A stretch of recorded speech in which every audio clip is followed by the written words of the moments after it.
मंगलाचरण कर लेते हैं और क्लास प्रारंभ कर लेते हैं। बच्चे आने तक अपन सार, पिछला सार मतलब 2 दिन से किया नहीं गया है, 2 दिन का एक साथ देख लेंगे। सिद्धं शुद्धं प्रणमीय जिणेन्द्रवर्णेमि चन्दमकलङ्कं गुणरयणभूषणोदयं जीवस्य पर्वणम् ओच्छम्।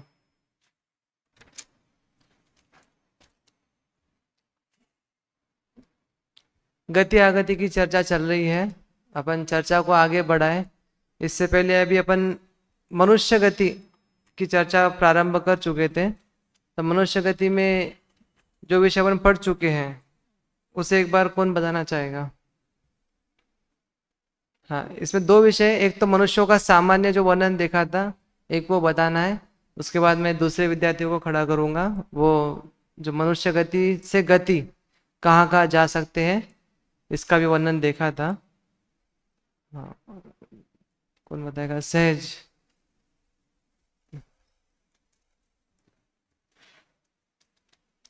थोड़ा से कनिष्ठ वरिष्ठ का रखना है ना, कनिष्ठ वरिष्ठ से अलग अलग बैठना। आ जाओ इस तरह। सबसे पहले मनुष्य के 2 भेद बताए थे, पर्याप्तक और अपर्याप्तक। तो पर्याप्तक में 2 भेद आते हैं, भोग भूमि और कर्म भूमि के। और अपर्याप्तक में सम्मूर्छन जीव आते हैं। तो जो टोटल मनुष्यों की संख्या होती है वो 29 अंक प्रमाण संख्या है। और वो आपने बताया था शुरुआत में कि संख्या का जो अंतिम भाग है वो कैसे निकलता है। तो 84 को 84 से ही गुणे करेंगे 84 बार, तो संख्यात का अंतिम भाग निकलेगा। और अगर उसमें नहीं, 84 का गुणे करेंगे 84 में 84 बार, उसमें 150 जीरो ऐड करेंगे। 84 को 84 से ही गुणे करेंगे 84 बार। 84 को 84 ऐसे 84 गुना 84 कितनी बार करना है? 32 बार, 31 बार। हाँ, 32 बार है ना, 31 बार आता है। उसके ऊपर 150 शून्य देने हैं, जो उत्तर आएगा उसके ऊपर 150 शून्य देना है। वो फिर संख्यात का हाँ, संख्यात का संख्यात अंतिम का भाग होगा। उत्कृष्ट, हाँ उत्कृष्ट संख्यात कहलाएगा। और भी बहुत सारी बातें बताई थी स्टार्टिंग से। अब बताया था पर्याप्तक मित्र दृष्टि जीव है। नहीं, वो बात नहीं। इसके पहले गति, मनुष्य गति की सामान्य बातें या विशेष बातें बताई थी पहले 3 दिन, हाँ 2 दिन पहले। नित्य भोग भूमि में 30 नित्य भोग भूमि की संख्या 30 बताई थी।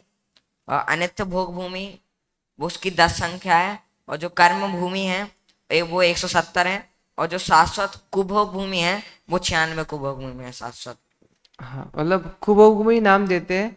शाश्वत इसलिए कह रहे हैं क्योंकि वह हमेशा ही रहती है, उसमें कोई काल परिवर्तन नहीं होता है, ये बात वहां पर जानना। हाँ, और जगन्य भूमि से भी कम वाली स्थिति ऐसी वहां पर होती है। हाँ, आगे और क्या क्या बताया था? विशेष पता हाँ, विशेष मतलब मनुष्य गति कहाँ कहाँ पर है, मतलब मनुष्य कहाँ कहाँ पर रहते हैं। मनुष्य कहाँ कहाँ पर रहते हैं। हाँ, स्टार्टिंग में बात बताई थी ना। हाँ, तो 2.5 द्वीप के अंदर मनुष्य रहते हैं, पूरे 2.5 द्वीप के अंदर। उससे बाहर रहते कहीं? नहीं, उसके नहीं, बाहर जा ही उसके नहीं बाहर सकते नहीं हैं। रहते, जा ही नहीं सकते। मानसोत्तर पर्वत के बाहर नहीं जा सकते, इसलिए 2.5 द्वीप के अंदर तक मनुष्य रहते हैं। और मनुष्य गति का तो मनुष्योत्तर पर्वत है ना, उसका इसलिए नाम सार्थक है। मनुष्य जिसके उत्तर में नहीं जा सकता उसे कहेंगे मानुषोत्तर पर्वत। ठीक है, बैठो। अब गति आगति के मनुष्य की गति आगति में से गति बताया था कि मनुष्य कहाँ कहाँ जा सकता है। बताओगे? सिद्धम बताओ। उसमें पहले कर्म भूमि के मनुष्य को लिया था। तो कर्म भूमि के मनुष्यों में जो मनुष्य होते वे नरक के 7 नरक में जा सकते हैं, तिर्यंच गति में हर पर्याय में जा सकते हैं। और जो ये अपना देव गति है, देव गति में 16 स्वर्ग मतलब सर्वात सिद्धि तक पूरा जा सकते हैं, सम्यक्त सहित हो। तो सम्यक्त के बिना ग्रैव्यक तक जाते हैं, और सम्यक्त सहित सिर्फ अनुदेश और अनुत्तर विमानों में जा सकते हैं। और सम्यक तो प्लस संयम। हाँ, सकल, सम्यक सकल संयम चाहिए। सकल संयम हाँ, चाहिए। सकल संयम ध्यान रखना। और फिर क्या बोलते, मनुष्य गति में डायरेक्ट जन्म ले सकता है मनुष्य। और फिर भोग भूमि मनुष्यों की बात आई थी। तो भोग भूमि में जो मिथ्या दृष्टि है तो वो भवनत्रिक में जन्म लेते हैं, और जो सम्यक दृष्टि है वह पहले कल्प है जो सौधर्म और ईशान ऐसे 2 स्वर्गों में जन्म लेता है।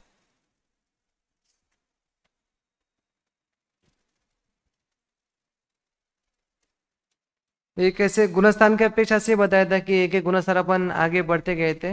ये सब पर्याप्तक अपर्याप्तक मिथ्यात्व की अपेक्षा लिया, फिर उसके बाद आगे अगले गुणस्थान लिए।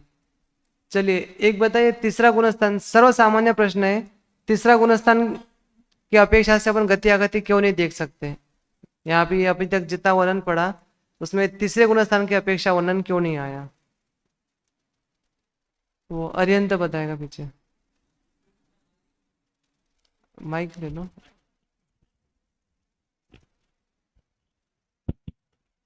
तीसरे गुणस्थान में आयु का ही बंध नहीं होता, तीसरे गुणस्थान में आयु का बंध। हाँ, आयु बंध भी नहीं होता और मरण भी नहीं होता। मरण होगा तो किसमें होगा? अगर सम्यत्व सहित सम्यत्व को प्राप्त कर लेगा तो वह चौथे गुणस्थान को प्राप्त करके मरण करेगा, और अगर मिथ्यात्व में जाएगा, है ना, अगर मिथ्यात्व को प्राप्त करेगा तो वह पहले गुणस्थान में आकर मरण होगा। उसमें आयु बंध भी नहीं होता है, इसलिए तीसरे गुणस्थान की चर्चा नहीं आती है। साधन की आती है तो उसकी अपन चर्चा कल कर चुके थे कि किस अपेक्षा से अपन ले सकते हैं साधन गुणस्थान। तो इस प्रकार से चारों ही गति में जा सकते हैं। चारों गतियों में पर्याप्तक अपर्याप्तक कहाँ तक जा सकते हैं इसकी भी चर्चा देख ली थी। भोग भूमि के माध्यम से भी, भोग भूमि के जीव है वो अगर सम्यक दृष्टि हो तो कहाँ जाते हैं, मिथ्या दृष्टि है तो कहाँ जाते हैं, ये सब चीजें बराबर देख ली थी।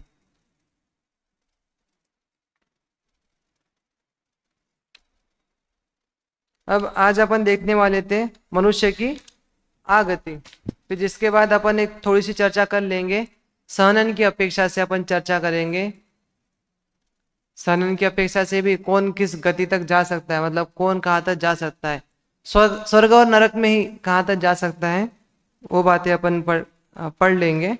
अब देखिए आज पढ़ेंगे अपन मनुष्य गति की आगति। आगति मतलब मनुष्य में कहाँ से आएंगे, तो चारों गति से आएंगे। अब आगे के विषय ऐसे रहेंगे, सारे पढ़े हुए रहेंगे। एक केवल देव गति का गति प्रकरण पढ़ लेंगे, उसके बाद तो सारे विषय पढ़े हुए रहेंगे, केवल आपको लगाने के लिए रहेंगे।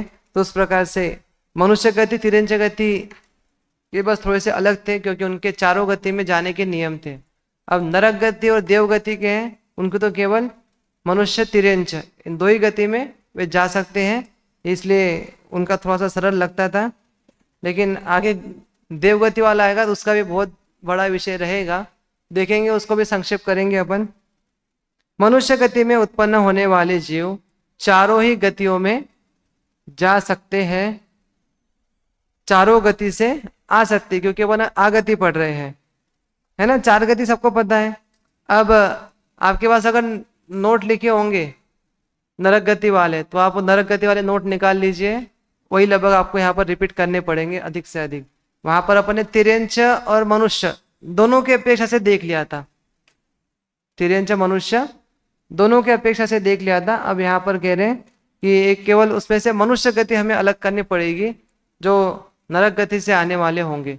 तो देखिए सबसे पहले अपन देखते हैं कि जो नरक गति से आने वाले होंगे, पीछे चालू कर दी पीपीटी भी, चार्ट के बाद वाला विषय चालू करना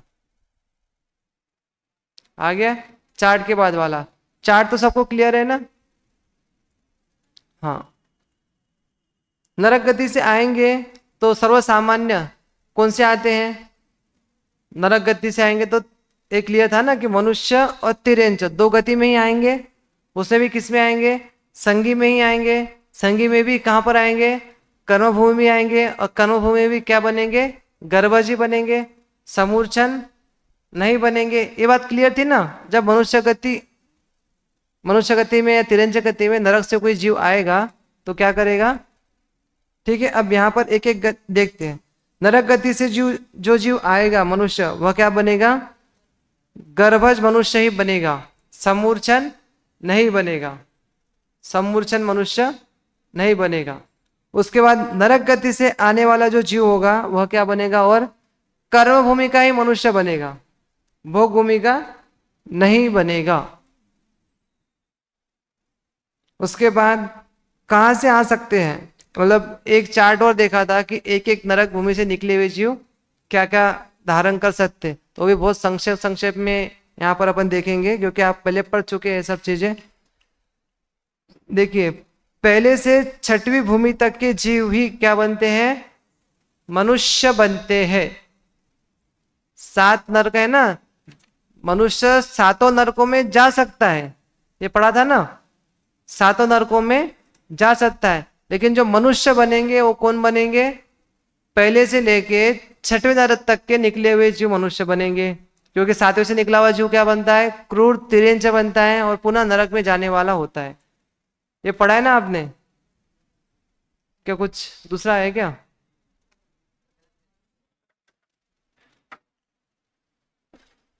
भोग भूमि के मनुष्य नहीं बनते, कर्म भूमि के बनते हैं।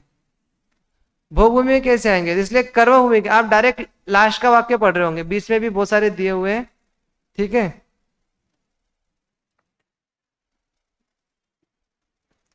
पहली से 6वीं भूमि तक के जीव ही मनुष्य बनते हैं। मनुष्य बनेंगे तो अभी है ना, तिरंचे भी बनते हैं, लेकिन अगर मनुष्य बनेंगे उसकी चर्चा चल रही है। जो मनुष्य गति में आने वाले होंगे तो 1 से लेके 6 पृथ्वी तक के ही जीव बनते हैं, ये बात नक्की हो गई थी। उसके बाद उसमें भी कह रहे कि वहां से निकले हुए जीव 1 से लेके 6 तक मनुष्य बनेंगे। अब उसमें नीचे से शुरू करते हैं, 7वें से तिरंचे ही बनते हैं। 6ठे से जो निकला हुआ जीव है वह देश संयम धारण कर सकता है। 7वें नरक से निकला हुआ जीव समय तो भी प्राप्त कर सकता है, लेकिन वो क्रूर तिर्यंच रहता है, इसलिए पूरा नरक जाने योग्य ही वह कार्य करता है। 7वें नरक में तो क्या हो सकता है, 7वें नरक में भी सम्यक दर्शन प्राप्त कर सकता है। 7वें नरक में सम्यक दर्शन प्राप्त कर सकता है। 7वें नरक से जो 2 बार हो चुका है उसका रिपीट कंटिन्यू, तो निकला हुआ अगर तिरंच बनेगा, संगी तिरंच बनेगा, उसका 2 बार रिपीट हो गया होगा, तो भी वो सम्यक दर्शन प्राप्त कर सकता है। करके फिर परिणाम बिगड़ के, अभी आपने ना एक थोड़ा सा चर्चा से अतिरिक्त चर्चा करता हूं, मोक्ष आने का काल है, ठीक है ना। एक कहो कि संसार है, यहाँ पर अब संसार का अंत होने वाला है, उसके बाद मोक्ष जाने वाले हैं। वहां से लेकर के कम से कम कितना काल, कम से कम वो भरत चक्रवर्ती के 900 पुत्र है ना, उतना काल शेष रहने पर भी मोक्ष हो सकता है। और अधिक से अधिक बताइए मर्यादा, किंचित न्यून अर्धपुद्गल परावर्तन। जैसे मान लो कि ये यहाँ पर मोक्ष होना है और ये जगह क्या है, ये है किंचित न्यून अर्धपुद्गल परावर्तन। तो जब संसार में रहने का इतना काल शेष रहेगा ना, तो उत्कृष्ट रूप से यहाँ पर सम्यक दर्शन उसको प्राप्त होगा। इससे आगे या इससे पहले नहीं होगा, यहाँ पर हो सकता है, इससे आगे जो काल बचा है ना, इसके अंतर्गत सम्यक दर्शन होगा, पहली बार होगा तो पहली बार। और अब पुद्गल परावर्तन किसे कहते हैं, आप लोगों ने गोष्ठी में सुना था, लेकिन टोडरमल जी की भाषा में भी मैंने बता दिया था उस दिन। एक परावर्तन काल ऐसा होता है कि जिसके अनंत असंख्यातवें भाग में भी असंख्यात सागर होते हैं, असंख्यातवें भाग में भी असंख्यात सागर होते हैं। एक पुद्गल परावर्तन काल ऐसा होता है, तो उसमें से अब आधा कर दो, किंचित न्यून कर दो, है ना, अर्ध पुद्गल परावर्तन काल शेष रहेगा, तब समय तो प्राप्त हो सकता है। यदि वो 7वें नरक से निकला हुआ जीव होगा, अगर उसे मोक्ष का जाने का काल अर्धपुद्गल परावर्तन ही शेष रह गया होगा, तो भी समय तो को प्राप्त कर सकता है, फिर परिणाम बिगड़ सकता है, फिर उसके बाद नरक जा सकता है। तो ऐसे कई बार होते हैं, जब प्रवचन में बैठते तो विषय समझ में आता है, लेकिन फिर बाहर जाते रुचि कहीं और लगती है, तो फिर परिणाम बदल जाते हैं। तो ऐसे भी कई बार हो सकते हैं, और अपन अनुमान ही लगा पा रहे हैं, क्योंकि अपन पक्का नहीं कह सकते, क्योंकि पक्का लगाने के लिए एक जीव के कितने भाव होते हैं, लोक प्रमाण, असंख्यात लोक प्रमाण। जैसे एक लोक है ना, दोनों में बहुत अंतर है। एक होता है लोक प्रमाण, लोक प्रमाण क्या है, ते कालानु असंख्य द्रव्यानि, तो वो लोक प्रमाण असंख्यात है, काल द्रव्य लोक प्रमाण असंख्यात है। और जो कषाय भाव है, एक जीव के कषाय भाव, वो कितने हैं, ऐसे असंख्यात लोक प्रमाण। ठीक है, तो इसलिए उसमें किस प्रकार के भाव चल जाएंगे, विचार चल रहे होंगे, अपन कुछ कह नहीं सकते। ये तो कारण की बातें हो गई, अपन फिर दोबारा कार्य पर आ जाते हैं। देखो, छठे नरक से निकलेगा जो जो निकलेगा वह क्या कर सकता है, देश संयम धारण कर सकता है। समय तो प्राप्त कर सकता है, लेकिन देश संयम मतलब पंचम गुण स्थान तक वह जा सकता है। उसके बाद कह रहे पांचवी नरक भूमि से निकला हुआ जो देश संयम से आगे सकल संयम मतलब महाव्रती भी बन सकता है, लेकिन मोक्ष नहीं जाएगा। कौन से नरक से निकला हुआ, पांचवें नरक से निकला हुआ। अब आइए चौथे नरक से। चौथे नरक से निकला हुआ जीव क्या बनेगा, है ना, देश संयम सकल संयम धारण करके मोक्ष भी जा सकता है, केवल ज्ञान की प्राप्ति भी कर सकते हो। चार्ट हो तो चार्ट में निकाल लो आप लोग, उससे भी जल्दी समझ में आ जाएगा। लेकिन कहते क्या नहीं बनेगा, तीर्थंकर नहीं बनेगा, अन्य शला का पुरुष भी नहीं बनेगा, अन्य शला का पुरुष भी वह नहीं बनेगा। ऐसे पांचवें नरक से निकला हुआ जीव, चौथे नरक से निकला हुआ जीव, हाँ चौथे नरक से निकला हुआ जीव तीर्थंकर नहीं बनेगा और अन्य शला का पुरुष भी नहीं बनेगा। अब आएंगे 1 से लेके 3, है ना, पहला दूसरा तीसरा नरक। इसमें से निकले हुए जीव है वो सारी योग्यताएं प्राप्त कर सकते हैं, लेकिन उसमें भी कह रहे तीर्थंकर को छोड़ करके अन्य शला का पुरुष नहीं बन सकते हैं, जो नरक गति से मनुष्य में आएंगे। ऐसे जीवों का यहाँ पर वर्णन बता दिया। बाकी आप लगा लेना, क्योंकि अपन रिवीजन ही कर रहे हैं। नरक गति से आने वाले मनुष्य तो आप पहले पढ़ चुके हैं। उसके बाद अब देखिए तिरंज गति।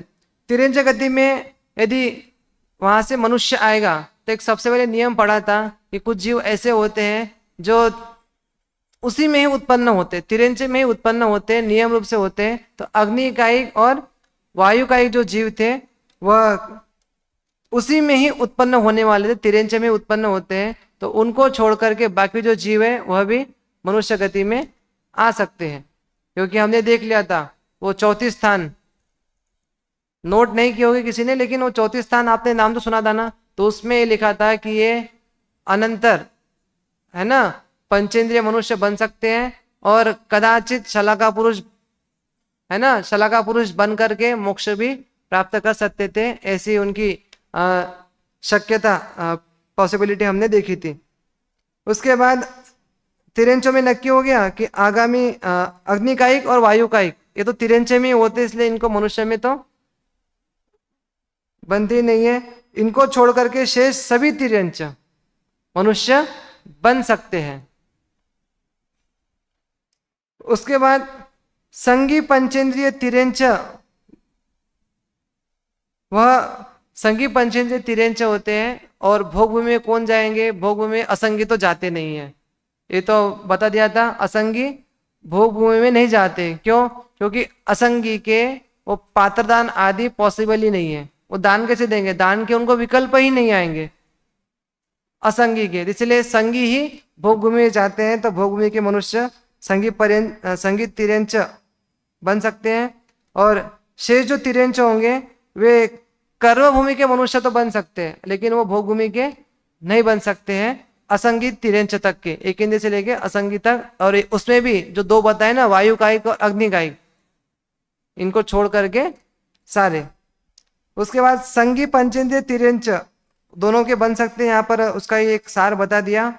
अग्नि कायिक वायु कायिक इनको छोड़ करके मनुष्य बनने वाले जो जीव होंगे वह जीव मनुष्य बनकर सकल संयम धारण कर उसी भाव से मोक्ष भी प्राप्त कर सकते हैं, ऐसा यहाँ पर कह रहे। वायु कायिक अग्नि कायिक इनको छोड़ करके जितने भी तिरंच हैं वो सारे तिरंच मनुष्य भाव धारण करेंगे, और उसके बाद कह रहे कि वो मोक्ष को अवश्य प्राप्त करेंगे, ये बात वहां पर बता रहे। उसके बाद आते हैं देवगति। तिरंच के बाद देवगति। हाँ, निगोदय की चर्चा अभी 2-3 दिन पहले की थी। उसमें भी जो बादर इतर निगोद और बादर नित्य निगोद होते हैं ये मनुष्य बन सकते हैं। मनुष्य बन करके एक उदाहरण है, मतलब 2 मत आते हैं इसमें। तो वो कहते हैं कि मनुष्य बन सकते, सकल संयम भी धारण कर सकते, लेकिन मोक्ष नहीं जा सकते। और एक आते हैं कि जो सूक्ष्म बादर दोनों प्रकार के तिरंच हैं वह क्या कर सकते हैं, वह मनुष्य बन करके मोक्ष भी जा सकते हैं। तो उस अपेक्षा से जो बादर नित्य निगोद इतर निगोद होंगे बादर, वह मोक्ष नहीं जाएंगे मनुष्य बन करके। तो 923 पुत्र है ना, वो सूक्ष्म निगोद से आए। हाँ, तिरेंचे निगोद है, एकेंद्रिय से लेके असंगी पंचेंद्रिय तक सारे तिरेंचे में आएंगे। निगोद निगोद एक विशेष अवस्था का नाम दिया है जिसमें दुख होते हैं। वो शब्द से भी अर्थ निकालते हैं कि वो उस अवस्था को नहीं छोड़ते हैं जहाँ सर्वाधिक दुख होता है।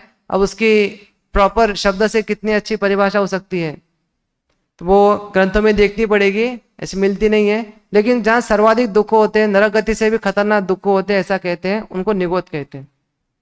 और एक ऐसे भी आता है कि जो एक साथ समूह में रहते हैं, समूह में नष्ट होते हैं, उनको निगोद कहा गया है।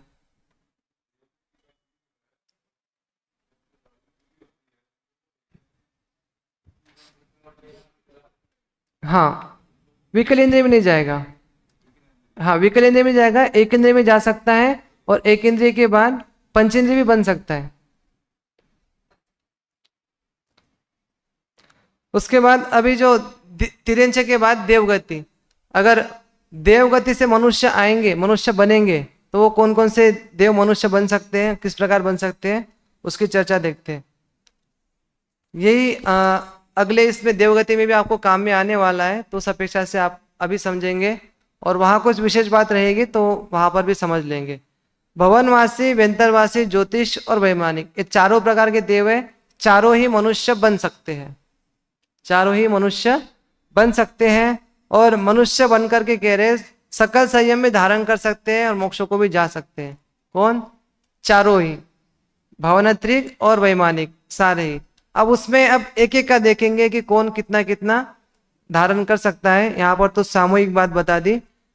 देवगति से निकलकर जो मनुष्य होंगे, वह मनुष्य जीव भोग भूमि में उत्पन्न नहीं होंगे।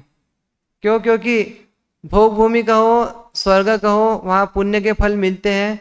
वो जस्ट अभी पुण्य के फल भोग कर आए हुए होते हैं, इसलिए पुनः वहाँ पर नहीं जाते। इसलिए वो कर्म भूमि के मनुष्य बनते हैं, भोग भूमि के नहीं बनते। कहाँ से? देवगति के निकले हुए जीव। तो इस तरह से वे कर्म भूमि के मनुष्य बनते हैं। अब उसमें भी देखो एक एक, भवनवासी, व्यंतरवासी और ज्योतिष। हाँ, वान व्यंतर भी उनके लिए, वान भवन षण्ड नारी, तो वहां पर व्यंतर शब्द के लिए वान शब्द का प्रयोग कर दिया छड़ाला में। जैसे वान व्यंतर दोनों शब्द आते हैं, है ना। वान व्यंतर मतलब उनकी जो कौतूहल बुद्धि होती ना, वो कौतूहल बुद्धि से ही उनको वो नाम दिया गया है वान व्यंतर। ठीक है, कौतूहल मतलब उनको मजाक मस्ती करना बहुत पसंद होता है। तो जिनको मजाक मस्ती करना अधिक पसंद है, समझ लेना कौन सी गति होगी, ते भी बराबर समझ लेना चाहिए। बहुत कौतूहली होते हैं, बहुत मजाक मस्ती करने वाले होते हो, है ना। यही स्वरूप है उनका, कौतूहल बुद्धि होती है। मोक्षावकाश में भी लिया है व्यंतरों का। किनका? हाँ, रौद्र ध्यान ही होता है उनका। तो उसके हिसाब से मनुष्य में भी आएंगे ना, तो मनुष्य में भी ऐसे मनुष्य बनेंगे वो रौद्र ध्यान वाले। भवनवासी, वानव्यंतर, ज्योतिषी देव और इनकी देवियां। और कह रहे कि वैमानिकों में पहले युगल की देवियां, ये सभी आगामी पर्याय में मनुष्य बनकर संयम धारण कर सिद्ध बन सकते हैं। परंतु कह रहे 63 शलाका पुरुषों में जो महापुरुष होते हैं, वो महापुरुष नहीं बन सकते। कौन कौन से? भवनत्रिक, उनकी देवियां, और प्रथम जो युगल है सौधर्म और ईशान, इनकी देवियां। ठीक है, ये महापुरुष नहीं बनेंगे, सिद्ध बन सकते हैं। आगे देवगति का जब वर्णन आएगा उसमें तद्भव मोक्ष का, मतलब तद्भव ने एक भावावतारी कौन कौन होंगे, द्विभावावतारी कौन कौन होंगे, उसकी चर्चा उसमें करेंगे।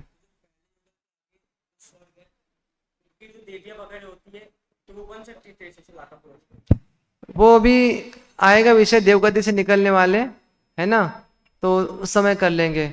अभी ये बन सकते हैं, इनकी पॉसिबिलिटी है, वो बता रहे हैं। उसके बाद शेष पहले युगल से लेकर 90वें ग्रेविक तक के देव मनुष्य बन करके 63 शलाका पुरुष भी बन सकते हैं। और ये बात मैं पहले भी बता चुका था कि यहाँ पहले निदान बांधते हैं, जो नारायण प्रतिनारायण चक्रवर्ती तो नहीं, चक्रवर्ती तो सम्यक्त्व के साथ इतनी विशुद्धता होती है, उससे वह इतने फल को प्राप्त होता है। जो पुनः नरक जाने वाले होते हैं वो निदान से पुण्य बांधते हैं, मतलब निदान से पुण्य नहीं बांधते, अपने भव बढ़ा लेते हैं, और भव बढ़ाने से उनको और भव भुगतने होते हैं ना, तो इसलिए वहां भी पुण्य पुण्य भोगते हैं, और फिर उससे बचा हुआ जो पुण्य होता है वो यहाँ पर भोगते हैं मनुष्य में आकर के। तो इसीलिए यहाँ पर कह रहे हैं कि शेष पहले युगल से लेकर 90 ग्रेवे तक के जो देव होते हैं मनुष्य बन करके शलाका पुरुष भी बन सकते हैं। शलाका पुरुष में इसमें तीर्थंकर भी बन सकते हैं, ये भी लेना है, ठीक है। उसके बाद अनुत्तर और अनुदिश के जीव, अब यहाँ पर एक आप विशेष बात ध्यान रखना, अनुत्तर और अनुदिश के जीव है वो शलाका पुरुष भी बन सकते हैं, लेकिन उसमें नारायण प्रतिनारायण नहीं बनेंगे। क्यों? क्योंकि नारायण प्रतिनारायण वह सम्यत्व को नष्ट करने वाले होते हैं। कदाचित उनको सम्यत्व का फल भी मिल सकता है, स्वर्ग में जाना सम्यत्व का फल भी उनका हो सकता है, परंतु वह सम्यत्व को छोड़ने वाले होते हैं, इसलिए उनको छोड़ करके वो शलाका पुरुष बन सकते हैं। यहाँ पर कह रहे हैं अनुत्तर अनुदिश के, क्यों? क्योंकि वो आगे सम्यत्व को कभी नहीं छोड़ने वाले होते हैं। औपशमिक हो गया तो औपशमिक के बाद वो क्षायिक को शैव शमिक में कन्वर्ट करने वाले होते हैं, है ना। उसके बाद भी उत्कृष्ट काल बता दिया, कुछ अधिक 66 सागर, लेकिन उससे कम काल भी तो हो सकता है। जरूरी थोड़ी है कि 66 सागर तक समय शायित्व सम्यत्व को रहना चाहिए, उससे पहले भी वो शायित्व में कन्वर्ट कर सकता है, अपनी विशुद्धता इतनी निर्मल कर सकता है, कन्वर्ट कर सकता है।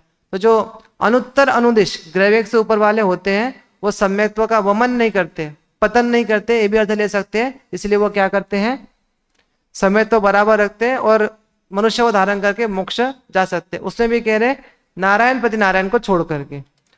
पूरा वाक्य पढ़ते जिसका आपको पूरा समझ में आ जाएगा। अनुत्तर अनुदिश के जीव नारायण प्रति नारायण को छोड़कर शेष शलाका पुरुष बन सकते हैं, क्योंकि नारायण प्रति नारायण वाले जीव सम्यत्व का वमन मतलब त्याग करके नियम से नरकों में जाते हैं। स्वर्ग से नहीं जाते, डायरेक्ट बनने के बाद, नारायण प्रति नारायण बनने के बाद वहां पर नियम से नरक जाते हैं। और कभी अगर शलाका पुरुष पढ़ेंगे ना तो नारायण प्रति नारायण की भी बहुत अच्छी विशेषता है। एक ऐसी विशेषता है कि अगर ये दोनों एक तो आमने सामने आते नहीं है, आते हैं तो युद्ध होते हैं, आते हैं तो युद्ध होते हैं, और युद्ध में भी पहले जो प्रतिनारायण होता है वो सबको जीत लेता है, पर जीत करके ऐसे दो उल्लेख मिलते हैं कि वो उस पर डायरेक्ट कब्जा कर लेता है, अपने हाथ में चक्र लेता है, एक ही मिलता है। दूसरा चक्र हाथ में आने के बाद उसको दोबारा युद्ध करने पड़ते हैं, सबसे 3 खंडों को जीतना पड़ता है। नारायण को पहले प्रतिनारायण जीतता है पूरा, हाँ, उसके बाद दो मतलब डायरेक्ट उसके कब्जे में भी पूरा आ सकता है। नारायण को प्रतिनारायण को हराने के बाद नारायण भी पूरा 3 खंडा का बन सकता है, लेकिन एक ही बात आती है और एक आता है कि उसको भी पूरा जीतना पड़ता है। तो इस तरह से दोनों उल्लेख मिलते हैं। एक ये भी पहले प्रतिनारायण होता है, जब प्रतिनारायण होता है ना तो वो सब अपना राज्य वगैरह सब कर रहा होता है, लेकिन जब नारायण उत्पन्न होता है ना तो प्रतिनारायण के अब भूकंप आते हैं, प्रतिनारायण के यहाँ भूकंप आते हैं, ऐसा भी वर्णन मिलता है। तो बहुत अच्छा वर्णन वहां पर मिलेगा। और किनका नहीं, समय तो नहीं रहता है, होता तो छूट जाएगा, और समय तो सहित कभी आयु का बंधन ही करेंगे, मिथ्यात्व सहित ही आयु का बंधन करेंगे। हाँ, बाद में भी नरक में गए, नरक में सम्यक्त्व है ना, तो इसलिए सम्यक्त्व सहित आयु का बंधन नहीं करेंगे नारायण प्रति नारायण, इसलिए अधोगामी होंगे, नरक में जाएंगे। सम्यक्त्व सहित करेंगे तो क्या होगा, है ना, तो नरक में नहीं जाना पड़ेगा इनको, लेकिन ये नियम से नरक जाते हैं, उस अनुरूप उनके परिणाम भी बनते हैं। जो भी क्रमबद्ध परिणाम लगाना हो, कार्य कारण लगाना हो, हम तो केवल कार्य की चर्चा कर रहे हैं, ये कार्य का दूसरा कार्य क्या हो सकता है, उसके पीछे कारण तो कई सारे ढूंढ सकते हैं, आगम के आधार से कारण ढूंढ सकते हैं सारे। तो इसीलिए यहाँ पर कह रहे हैं कि वह सम्यत्व का त्याग नहीं करते, अर्थात ये जीव क्षयोपशम सम्यत्व को छोड़कर मिथ्यात्व में नहीं आते। कौन से? अनुत्तर अनुदिश वाले। इनका क्षयोपशम सम्यत्व क्षायिक जोड़नी सम्यत्व होता है, मतलब क्षायिक में कन्वर्ट होने वाला वह सम्यत्व होता है, अनुत्तर अनुदिश विमानों वाला, जो उसमें रहते हैं उनका। उसके बाद देखो एक और पॉइंट, देवगति से आकर मनुष्य बनने वाले जीव समूर्छन नहीं बनते, वे गर्भज ही बनते हैं। मनुष्य बनने वाले अब एक इंद्रिय में जाएंगे तो तिर्यंच बनेंगे, तो तिर्यंच गति हमने देख लिया कि एक इंद्रिय आदि में है ना, जब देव की गति पढ़ेंगे तब वो समझ में आ जाएगा। उसके बाद देखो सौधर्म आदि दक्षिण दिशा के इंद्र, सौधर्म इंद्र, शची इंद्राणी, ये विषय फिर से रिपीट होने वाला है। देवगति से आने वाले अगर वो मनुष्य बनेंगे तो क्या बनेंगे, ठीक है। तो ये सारे जितने भी देव बताए यहाँ पर, सौधर्म इंद्र के 4 लोकपाल, सोम, यम, वरुण और कुबेर, और लोकांतिक देव। लोकांतिक देव के बाद कह रहे सर्वा सिद्धि के देव, ये जितने भी देव होते हैं है ना, देव और देविया सारे कैसे होती है, एक भवाधारी होती है। दक्षिण दिशा के इंद्र, अब जितने भी हो 6 दक्षिण इंद्र, उसके बाद सौधर्म इंद्र की शची इंद्राणी, 40 नील, सारी शची इंद्राणी है, और 40 नील, उनको भी एक भवाधारी कहा गया है। मतलब तीर्थंकर बालक को हाथ में लेते हैं, और हाथ में लेने से मान लो क्या क्या चीज होती होगी उनके अंतर्गत, है ना। तो मतलब उसका ही परिणाम लेगा तीर्थंकर बालक को। अब पंचानन होते हैं ना, पंचानन, अगर सौधर्म इंद्र शची इंद्राणी की बहुत बढ़ाई चढ़ाई करते होगे कि आपने अभी पोस्ट ली है ना, पंचानन में भी ली हो, इस वाले में भी जो अपने जितने भी होते हैं, तो उनको सब यही सब बातें बता करके उनको आनंदित किया जाता है कि आपने जो ये काम किया ना, एक बिल्कुल एक भवाधारी, आपने बालक को स्पर्श किया, इसलिए आप क्या कर रहे हो, आप अगले भाव में मोक्ष जाने वाले हो। इस तरह से बहुत रोचक कहानियां, रोचक संवाद उनका बनाया जाता है। इस तरह से बहुत सारी बातें निकलती हैं। तो ये सभी मनुष्य बनकर नियम से उस मनुष्य भाव से क्या होते हैं, मोक्ष को प्राप्त करते हैं। तो देवगति से आने वाले जीवों की बात यहाँ पर बता रहे हैं। उसके बाद मनुष्य गति, मनुष्य गति से भी मनुष्य बन सकते हैं। हाँ, तो मनुष्य गति से भी मनुष्य बन सकते हैं। तो कौन से बनते हैं, तो मनुष्य गति के जो गर्भज है और समूर्छन जीव है, वे भी क्या हो सकते हैं, पुनः मनुष्य बनकर उसी भाव से मोक्ष जा सकते हैं। चाहे गर्भोज हो चाहे समूर्छन हो। समूर्छन जब निगोद के जीव बन सकते हैं, निगोद के जीव बन सकते हैं, मनुष्य बनकर के मोक्ष जा सकते हैं, तो समूर्छन जीव भी बन सकते हैं। समूर्छन जीव का स्वरूप अपन समझ चुके हैं पहले, तो मोक्ष जा सकते हैं। यहाँ विशेष इतना जानना कि अपर्याप्त मनुष्य बन सकते हैं। अपर्याप्त मनुष्य है वही कह रहे कि पुनः मनुष्य बन सकते हैं, और मनुष्य में भी कर्म भूमि के मनुष्य बनेंगे। गर्भ, हाँ, अपर्याप्त मनुष्य है वो मनुष्य बनेंगे तो कर्म भूमि के ही बनेंगे, भोग भूमि के मनुष्य नहीं बनेंगे। और जो पर्याप्त मनुष्य होंगे वो भोग भूमि के मनुष्य भी बन सकते, कर्म भूमि के मनुष्य भी बन सकते। अपर्याप्त भोग भूमि में जाएंगे, है ना, अपर्याप्त भोग भूमि के मनुष्य नहीं बनेंगे, कर्म भूमि के बन सकते हैं। तो बस यही बात है। समूर्छन, कर्म भूमि, भोग भूमि, पर्याप्त और अपर्याप्त, अगर इनका भेद समझ में आ जाएगा तो आपको कहाँ कौन सा लॉजिक लगा रहे तो आपको समझ में आ जाएगा। तो इस प्रकार अपना ये मनुष्य गति का भी वर्णन आज पूर्ण होता है। कल जो तीर्थंकरत्व की बात थी, अभी सबसे लास्ट में जो दिखा रहे होंगे उसके अपन कल चर्चा कर चुके थे। आज अपन एक सहनन की चर्चा कर लेते हैं कि सहनन किसे कहते हैं। अभी चित्र मेरे पास है लेकिन अभी उपलब्ध नहीं हुए, नहीं तो मैं आपको सहनन के चित्र भी दिखा देता। हाँ,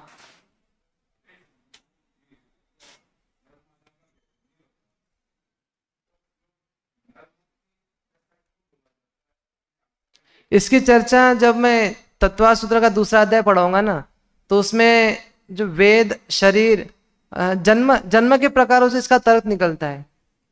जो पंचेंद्रिय होते हैं ना, पंचेंद्रिय, हाँ, उनका ही गर्भज जन्म होता है। उसके बाद शेषानाम सम्मूर्छनम कहा गया है, तो सम्मूर्छन जन्म होता है।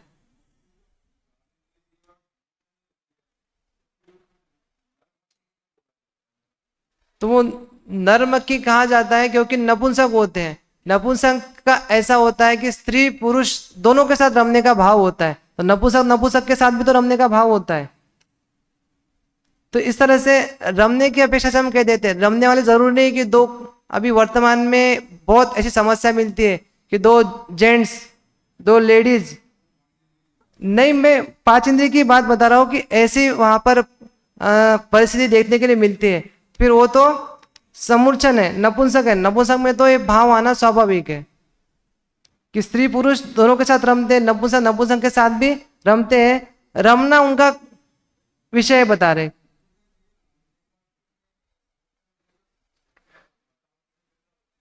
हो रहे ना, वातावरण से पैदा हो रहे, लेकिन उनमें दो कषाय नहीं है ना, स्त्री वेद पुरुष वेद नहीं है, नपुंसक वेद है।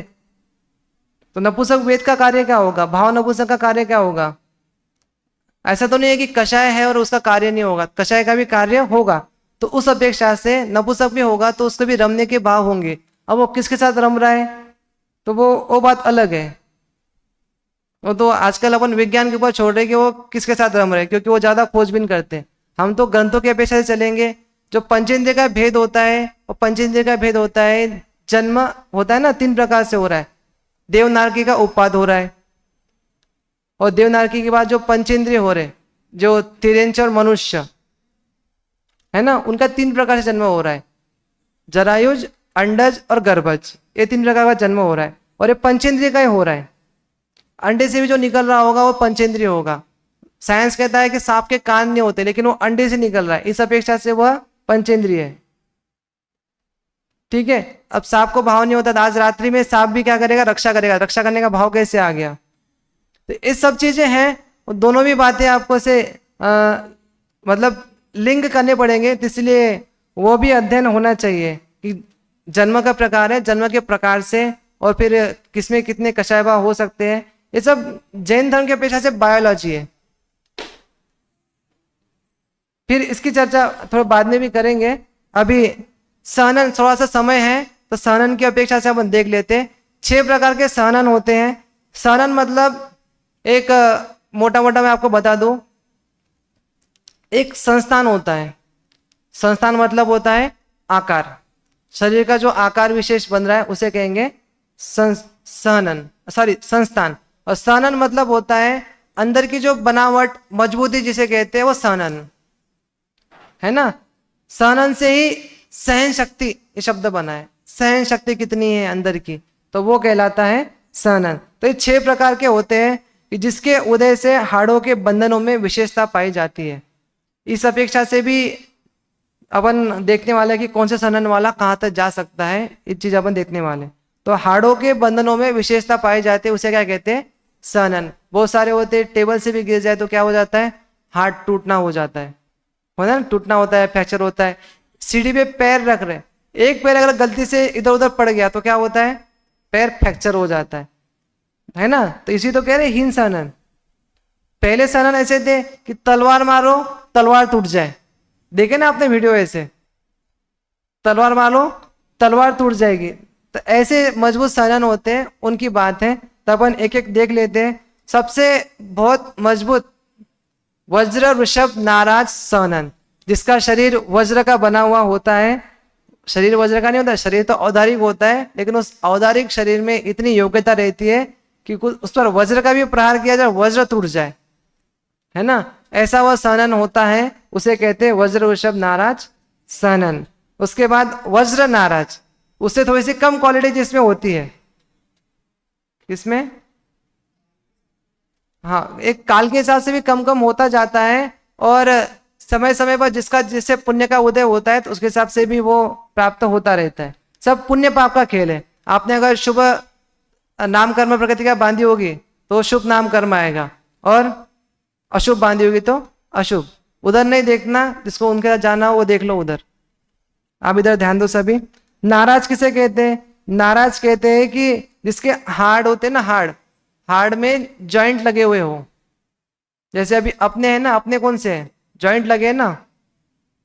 कभी कभी होते हैं ना जॉइंट फेल हो जाते, किसी के ऑपरेशन करने पड़ते हैं, करने पड़ते कि नहीं करने पड़ते, जॉइंट है ना सारे। अब ऐसा नहीं कि उनके जॉइंट नहीं, मतलब ऐसे वो मोड़ नहीं सकते, तो उसे कहते हैं नाराज। उसके बाद कहते हैं अर्ध नाराज, जिनकी अर्ध जुड़ी हुई होती है, मतलब पूरी पक्की नहीं होती है, आधी जुड़ी हुई होती है, उसे कहते हैं अर्ध नाराज, मतलब मजबूती। उसके बाद कहते हैं कीलित, है ना।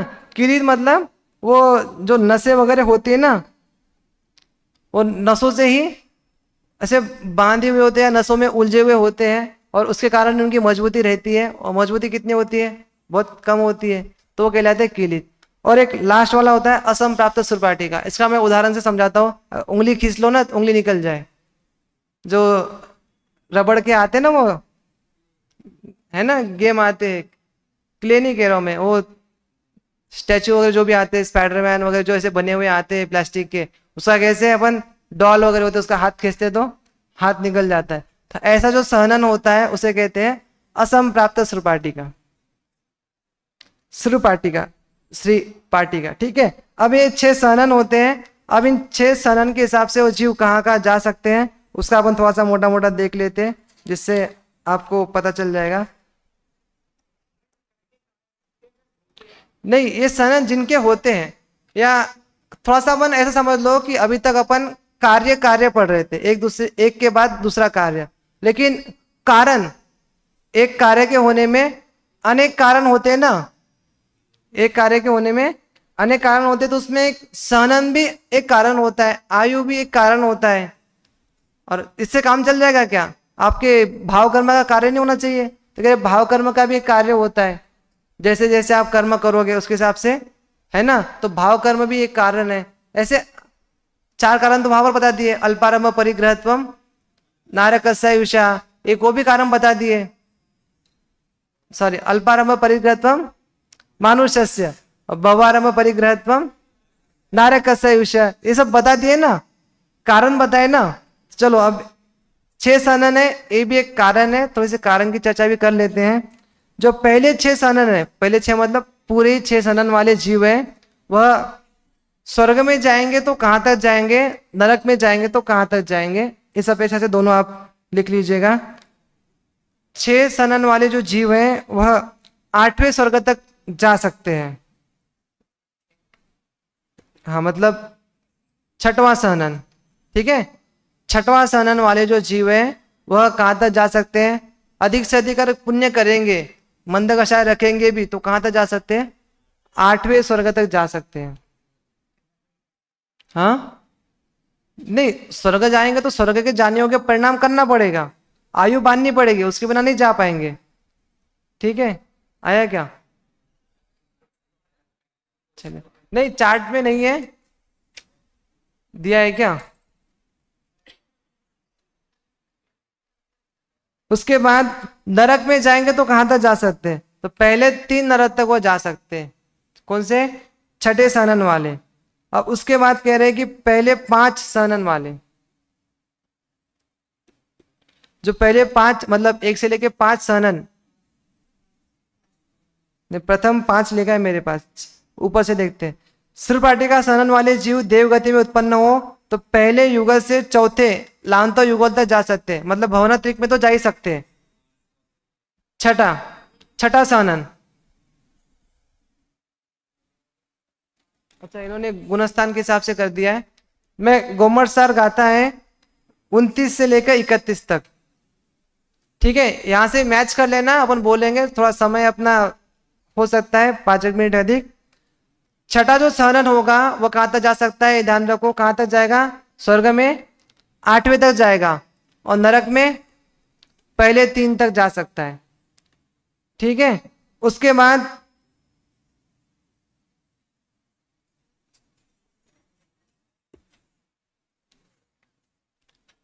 कौन सा था? नीचे से ऊपर आ रहे हैं ना, किलित, किलित सहनन दिया है। हाँ, किलिक सहनन वाला है, उससे कह रहे कि 2-2 स्वर्ग और ऐसे आगे आगे बढ़ता जाएगा, 2-2 सहनन बढ़ाएंगे आगे, एक सहनन बढ़ाएंगे और उधर 2-2 स्वर्ग बढ़ाते जाएंगे, तो 2 स्वर्ग बढ़ेंगे तो वह कहां तक जाएगा? वह जाएगा 12वें तक। 2-2 युगल बढ़ाएंगे, हाँ 2-2 युगल बढ़ाएंगे, स्वर्ग नहीं बढ़ेंगे, तो वह 12वें तक जाएगा। नरक में कहा जाएगा? 1-1 नरक बढ़ाएंगे, यहां भी 2 बढ़ाए, 5वें तक जाएगा, ऐसा कहा है, 5वें तक जाएगा, 5वें नरक तक जाएगा। उसके बाद चौथा वाला कहां तक जाएगा? 16वें स्वर्ग तक जाएगा, और नरक में भी छठे नरक तक जाएगा, सातवां नहीं जाएगा, छठे नरक तक जाएगा। उसके बाद जो तीसरा होगा, क्या नाम था उसका, नाराज, नाराज वाला कहां तक जाएगा, नारक ग्रहवेग तक जाएगा, उसमें भी 90 है ना, 90 ग्रहवेग तक जाएगा, 90 ग्रहवेग तक। और नरक में कहां तक जाएगा, छठे नरक तक जा सकता है। और उसके बाद दूसरा होगा, दूसरा कहां तक जा सकता है, अनुदिश तक जा सकता है, अनुदिश तक जा सकता है। और उसमें कहां तक जाएगा वह, नरक में छठे जाएगा। अब यहाँ एक देखो एक नियम आ गया है, सातवें नरक में जाना हो तो क्या करना पड़ेगा, कौन सा सहनन चाहिए, पहला सहनन चाहिए, वज्र वृषभ नाराज सहनन, ठीक है। तो वही जीव कहा जा सकता है, वही जीव सातवें नरक जाने की योग्यता रख सकता है। अब आप कहोगे तिर्यंच जो क्रूर परिणाम में होता है वो, तो तिर्यंचों के हिसाब से भी वज्र वृषभ आदि ये सब उनकी शक्ति सामर्थ्य सहन शक्ति होती है, पर उसके हिसाब से वह उतने पाप करके वहां तक जा सकता है। मनुष्य भी कितनी भी हिंसा करो, अभी पंचम काल में कहते हैं ना, पंचम काल में कहां तक जा सकता है, तीसरे नरक से आगे नहीं जा सकता। क्यों, क्योंकि इतने पाप कर नहीं सकता, चाहे आप अणुबम फोड़ो कुछ भी करो, वो कुछ भी नहीं है, वह कुछ भी। अभी इराक ईरान युद्ध हो रहे, अब वो उनके जो प्रधानमंत्री होंगे वो कहाँ जा रहे होंगे, वो कहाँ जा रहे होंगे, वो भी जाएंगे तो अधिक से अधिक कहाँ जाएंगे, ठीक है। अगर उन्होंने अगर स्वर्ग की आयु बांध ली होगी, उसके बाद फिर पाप करने का मन कर रहे होंगे तो, है ना, सब आयु के ऊपर है। अगर आयु पहले बांधी हो पाप करने से पहले तो वह स्वर्ग भी जा सकते हैं। लेकिन आयु के भी नियम है, आयु कब बनती है कि जितना आयु मतलब भोग लिया, भोगने के बाद जितना शेष बचा है उसके भी तीसरे हिस्से में आयु बनती है। और ऐसे 8 बार बनेगी, 8 बार चांस मिलेगा, और 8 बार भी नहीं हो तो 8वें बार में तो पक्का होगा ही होगा। उत्कर्षण अपकर्षण होता है, उत्कर्षण अपकर्षण तत्वसूत्र का दूसरे अध्याय का लास्ट का सूत्र है ना, उसके अंतर्गत आता है कि इन्हीं का हो सकता है और किसी का नहीं हो सकता। वहां जो संज्ञा वहां जो नाम बताया उनका नहीं होगा, बाकी हो सकता है। और उसमें 2 आयु बांधते वाले, एक भुज्यमान होता है, एक बद्यमान होता है। तो भुज्यमान आयु का किसका हो सकता है, जो कर्म भूमि के जीव होंगे उनका ही हो सकता है। और जो बद्यमान है उसमें तो सभी का हो सकता है, कम ज्यादा अधिक सभी का हो सकता है। संक्रमण नहीं होगा, नरक की बांधी है तो स्वर्ग में कन्वर्ट नहीं होगी, तिरंचे में नहीं होगी, मनुष्य में कन्वर्ट नहीं होगी, इसे बोलते संक्रमण। तो संक्रमण आयु में नहीं होगा, ठीक है। श्रेणी का जीव है, उसने अगले भाव में बांधा था, अभी भोगना शुरू नहीं किया। जिसको भोग रहे हैं उसे कहेंगे भुज्यमान, भोग रहे हैं। और जो बंध रहे है ना, आगामी बंधी हुई है, उसे क्या कहेंगे, बद्यमान। तीसरे नरक तक, तो उसके हिसाब से सन लगा तो तीसरे नरक तक जा सकता है। एक पंचम काल के हिसाब से सनन भी आता है, वो भी इसमें विचारणीय बिंदु में आता है। मैंने अभी इतना चार्ट था उसके हिसाब से बात की, ठीक है। जो प्रथम सनन होता है वही कहां तक जा सकता है, अनुत्तर तक जा सकता है। अनुत्तर में जाने के लिए समय दर्शन के साथ साथ, सकल संयम के साथ साथ वज्रवृषभ नाराज सनन भी होना चाहिए।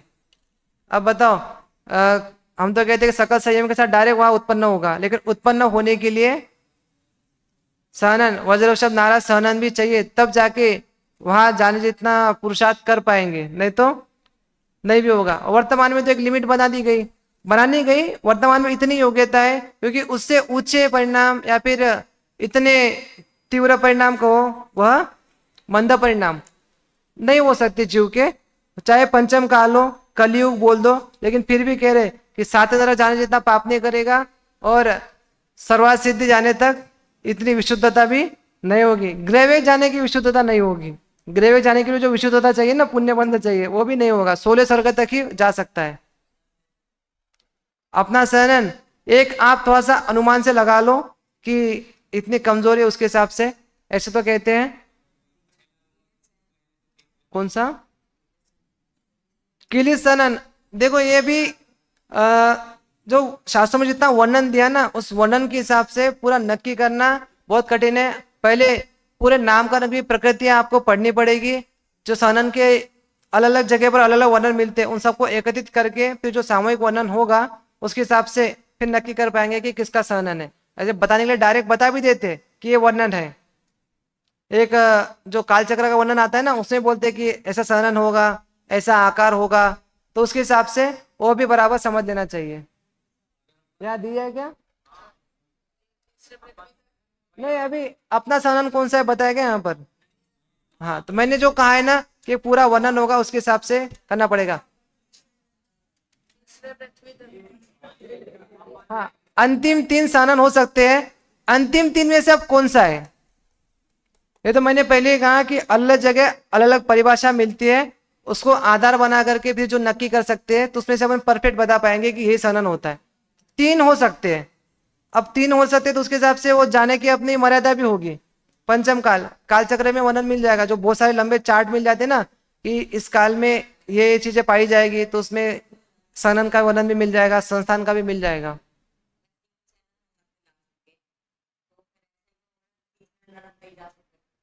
हाँ, ये भी कारण कार्य लगा लो सारी चीजें। मैंने पहले ही कहा ये सनन है, गति आगति में जाने के कारण है। यही कारण नहीं है, ये भी कारण है। ठीक है, अपन केवल कार्य कार्य पढ़ रहे थे। क्या पढ़ रहे थे? कार्य कार्य पढ़ रहे थे। अब उस कार्य के होने के पीछे ये सनन भी एक कारण है। ठीक है, ये बात ध्यान रखना। अन्य कारण मैंने बहुत 2 और बता दिए थे। एक आप जो कषाय भाव करते हो, तीव्र कषाय, मंद कषाय, ठीक है, एक वो भी होता है। और इसके अलावा जो आयु बनती है उससे एक आयु कर्म भी उसमें कारण है। ठीक है, अब इसमें भी अंतरंग कारण, बहिरंग कारण, वो सारे कारण लगा लेंगे। कभी अगर इकट्ठे कारण हो जाए तो प्रतिबंधक, नियामक, अनियामक, सद्भाव रूप, अभाव रूप, ये सारे कारण अब उसमें घटाने की कोशिश करेंगे निमित्त कारण में। उपादान कारण तो यही है कि अभी भव है, अभी मोक्ष दूर है। उपादान कारण तो यही है। काल लब्धि अभी पकी नहीं है, उपादान तो कारण तो यही कहलाएगा, बाकी सारे निमित्त कारण कहलाएंगे। ये बात ध्यान रखना। ठीक है, अभी अपना समय हो गया है। कल अपन 2 दिन में देवगति की चर्चा करेंगे। अगर साथ में कारण अगर इकट्ठे होते हैं आपके माध्यम से, कुछ मेरे माध्यम से, थोड़ी उसकी भी चर्चा अपन कर लेंगे। अभी जिनवानी स्तुति।